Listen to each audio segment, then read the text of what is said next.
Welcome back, ladies and gentlemen. Thank you for tuning in to yet another fishing episode. Today we are back on the Willamette River. Haven't fished here in a minute since I've been so caught up with the Yamhill. And I've got the kayak out. Basically gonna try and catch some smallies, but I've got something special up my sleeve. This right here is what I believe to be the world's smallest lipless crankbait. At least this is the smallest one that I have ever seen. I'm pretty sure I bought this thing for like $2. I'm trying to catch some bass on this. I think it'd be really cool to see if they eat something this small. Little lipless crank tied onto my ultralight rod. I'm gonna see if I can crank on some smallies with that. Let's go get them. All right, we are moving. So, like I said, I've got this absolute unit of a crankbait. I also have two other rods with me. I've got another spinning rod with a Ned rig on, and then a casting rod with I think a minute scrub on a little jig head. So yeah, I'm gonna chuck this thing around. First and foremost, does it sink? Because if it floats, we are in trouble. Okay, it does sink. Oh, it's actually got it pretty tight with a little wobble. All right, we're gonna work our way upriver, see where we're at. I know that there's some islands up over here. And I'm figuring that in the chutes between the islands, there might be some bass. So I'll check in with you guys when we get there. Okay, so I don't know if you guys could hear it, but the wind really started picking up once we were moving up, and so I don't know if we're going to be able to make it to the islands over there. We're basically just going to be battling the wind for almost 2 miles of paddling. So I'm not sure if that's going to happen, especially since my old man is on his paddleboard. And I don't know if you guys have ever ridden a paddleboard when it's windy up, but it is quite the task. So I think for now we're just going to fish around the bank close to where we launched.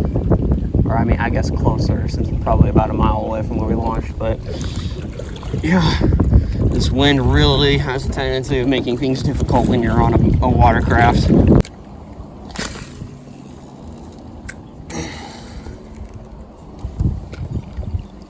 Oh god, there's a ton of grass over here.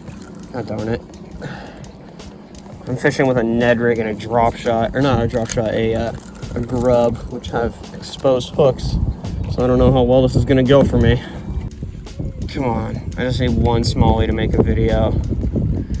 Just one little bass. Like, where are the fish? Seriously, I wanna know where these fish are. Is that one? That's a fish. There we go, bass, fish on.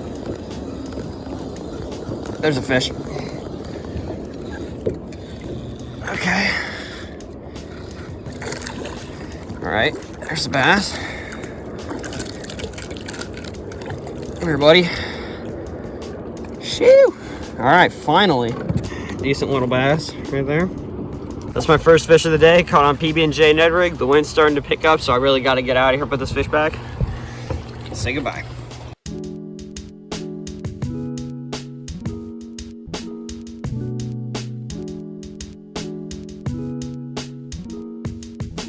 Okay, well, that was a bit of a struggle to get that first fish. I'm not gonna lie. Yeah, it was just caught on a little PB&J Ned rig.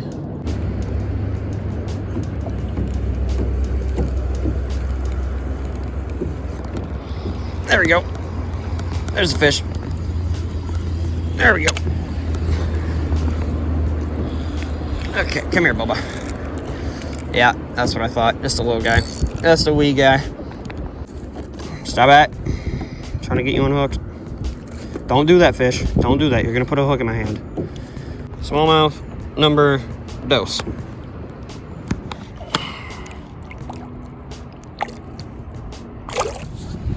All right, I'm going to check around the tiny crank. Maybe there's some smallmouth over in here.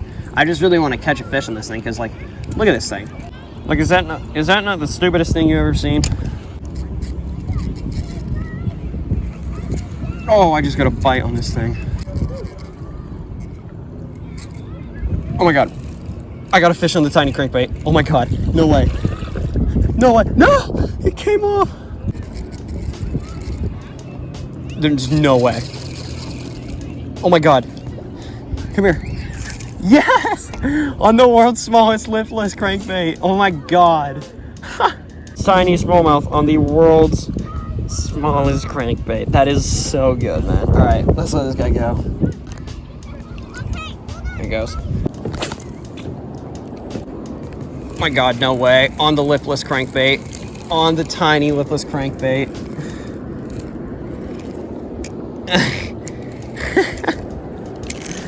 Oh my God, I love this. Well, they certainly are not big, but in retrospect with what I'm using, I'd say that's appropriate. So let's get go.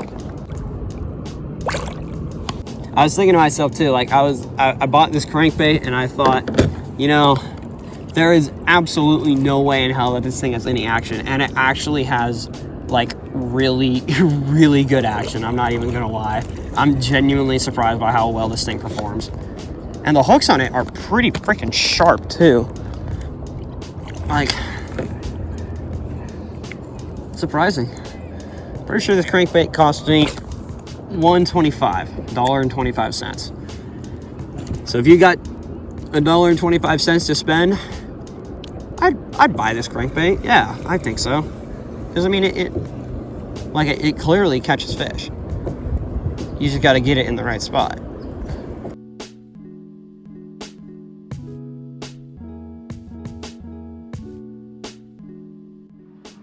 Okay, so I didn't do a outro back on the water, so I'm just going to do it here at the fishing cave. Today was pretty slow in comparison to other days. I only caught 4 fish today. 2 of them, however, were on the micro lipless crankbait, and I'm realizing as I'm looking at the packaging that the people who made this crankbait are the folks at Cream Fishing Lures, and those are the people that made this lure. It's this thing, if that's what you want to call it. Can I just mention the name is called the it's called the True Lure, spelled Turlur. If that doesn't have a catchy ring to it, I sure as hell don't know what does. And this bait is literally called Cream Fishing Favorites Hard Bait. Color is in grayback, which I would say is a pretty accurate description of this thing. I guess Cream, you kind of redeemed yourself for this bait, because genuinely I would fish this bait like again. Like, I'm not even kidding you. I bought this bait thinking that it was just going to be an absolute flop, and it turns out that this bait actually has some pretty good action. Like, it works. Like, it literally just works. So if you have $1.25 to spend on a fishing lure, then I would genuinely recommend this bait, because it actually like did the job. They got 4 bites. Unfortunately, I was only able to land 2. I don't know if that was because of the bait or because I just suck. But I was surprised by this bait. I'm gonna give this bait a 3.5 out of 4. I would say the one thing that maybe could make this bait better is if it was slightly heavier, so you can cast it a little farther. I kid you not, I was probably able to cast this thing 10 yards at the most. I would say it's definitely easier to catch fish on this bait if you're fishing out of a watercraft, because you can just get right on top of the fish. But if you're fishing from a kayak or like a little inner tube or maybe a smaller boat, then yeah, fish with this bait. Like, why not? It clearly catches fish. Anyway, overall wrap up of the day was that it was slow, but the little crankbait did its job and caught some fish. Also, PB&J Ned Rig caught some fish as well, including one nice, like I'd say 1 pound smallmouth.